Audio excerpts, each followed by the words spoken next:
So behind me would have been where Rudolf Hess was held captive until his suicide in,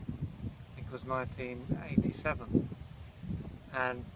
before, which I think probably a number of decades perhaps before he killed himself, my father was guarding him, and this must have been,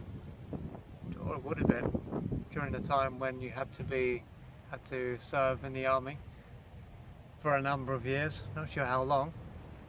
And just to the left of me there is the army barracks where my father would have stayed, and all around, and I imagine he must have walked many times around this area during this time. And when I just come back in now, I just felt this sadness within me, and I think perhaps because he had to be in the army, he didn't have a choice. There would have been the people he missed back home, perhaps his partner, but through being here he wouldn't have been able to have done anything about how he felt, so he must have just had to push it down and carried on and to be strong. And obviously he was on a very important mission, let's say, and just feeling that now. And I was thinking that as he was unable to experience it,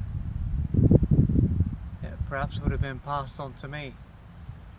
and added to the feelings that I went on to experience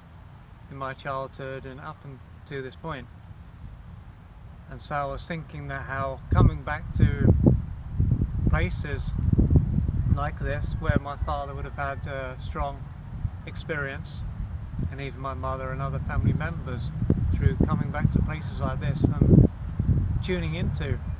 how we must have felt and feeling those feelings, acknowledging them, I think it must be an important part of my own healing journey. I think that if anyone else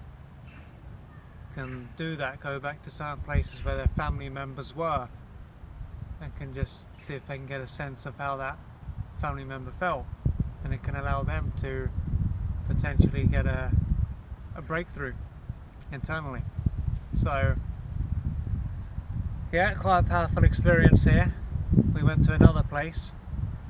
but there was nothing